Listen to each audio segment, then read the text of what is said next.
आद को उनको शहीद कर दे। शहीद करना दूर की बात कि उनकी शान में कोई गुस्ताखी कर सके, ऐसा हम आज भी नहीं कभी कोई सोच सकता। तो वो क्या वजूहात थी कि उस वक्त इतना बड़ा सानिया हो गया। ये कब से ये हालात शुरू हुए कि जिसका जो आखिरकार इतना बढ़ के इतना अंदोहनाक सानिया आ गया, जिस पे आज पूरी मुसलमान कौम, चाहे वो शिया है, चाहे वो सुन्नी है, चाहे वो अहले हदीस है, चाहे वो किसी भी मकतबा फिक्र से ताल्लुक रखता है, वो आज मखमूम होता है। तो आप चूंकि साहिब इल्म है, तो वो सर मुझे ज़रा तारीख से मुझे ज़रा बताइए कि कब से ये वाक़यात शुरू हुए, क्या वजूहात थी जब से ये शुरू हुआ मामला, और कैसे कैसे हुआ। बिस्मिल्लाहिर्रहमानिर्रहीम। आपका सवाल बहुत ही बजा है, लेकिन आपके सवाल का पस मंज़र ये है कि हमारा फ़र्ज़ ये हो कि सारे जो बज़ाहिर शक्ल सूरत में इंसान नज़र आते हैं, ये बातिन से भी इंसान ही हैं, और इनके अंदर इंसानी वैल्यूज़ हैं, इंसानी अक़दार हैं, इंसानी शऊर है। तो उससे तो ऐसा तवक्को नहीं की जा सकती, कोई सोच भी नहीं सकता कि इंसान ऐसा काम कर सकता है।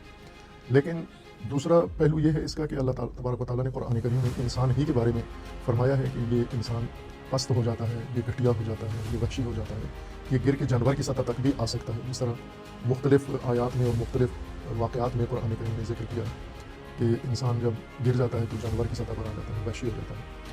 अम्बिया को शहीद करना कुरान ने ज़िक्र किया है, क्योंकि अपनी कौमों ने अम्बिया को बड़ी बेदर्दी के साथ शहीद किया।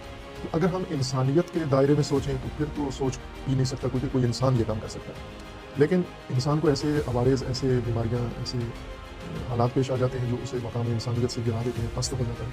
और पस्त इंसान सब कुछ कर सकता है, बल्कि वो जानवर से भी ज़्यादा वहशी हो जाता है। और जिसका तारीख़ भर में हम मुशाहिदा करते हैं, तज़किरा सुनते हैं, हर दौर में, जैसा कुरान करीम ने इन्हीं वहशी इंसानों की दास्तानें ज़िक्र की हैं जिन्होंने अम्बिया को कत्ल किया है, बेदर्दी के साथ किया है।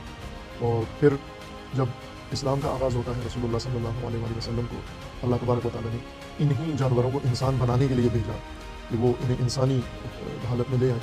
तो रसूलुल्लाह सल्लल्लाहु अलैहि वसल्लम ने ये मेहनत की और अल्लाह की ताईद से, तौफीक से, मदद से एक जमीयत तैयार कर ली जो इंसानियत के मकाम पर पहुँच गए थे। लेकिन जो इंसानियत के मकाम पर पहुँच जाता है तो यूँ नहीं कि एक दफ़ा इंसानियत पर पहुँच गया तो वहाँ से गिर नहीं सकता। इंसान हमेशा डामाडोल है, किसी जगह उसको खड़ा करो तो ये यहाँ से ऊपर जा सकता है और ये यहाँ से नीचे भी आ सकता है, उसी जगह फिक्स नहीं रहेगा। ये इंसान के लिए अल्लाह ने जो निज़ाम बनाया है खिलकत का, उसके अंदर ही ये रखा है कि इंसान ने एक जगह रुकना नहीं है, ऊपर भी जा सकता है। और इंसान अगर ऊपर जाए तो इंसानियत से ऊपर जाकर मलकूतियत तक पहुँच जाता है, फरिश्ता बन जाता है, मलक बन जाता है, बल्कि मसजूद बन जाता है मलाइका का, अगर ऊपर की तरफ जाए। और अगर गिरे तो ये वहशी बन जाता है। और रसूलुल्लाह सल्लल्लाहु अलैहि वसल्लम ने अपनी उम्मत को बार बार इस ख़तरे की निशानदेही की है कि मुझे डर है, इन्ना अख़वफ़ मा अख़ाफ़ु अला उम्मती। ये इस मज़मून की अहादीस हैं, शिया सुन्नी दोनों किताबों के अंदर हैं। रसूलुल्लाह फरमा रहे थे कि मुझे अपनी उम्मत के बारे में बहुत खौफ है, मुझे डर है अपनी उम्मत के बारे में। और वो डर किस चीज़ का है? वो डर ये है कि ये दुनिया परस्त हो जाएंगे, ये मफाद परस्त हो जाएंगे, और शोहरत पसंद हो जाएंगे, और इक़्तिदार पसंद हो जाएंगे।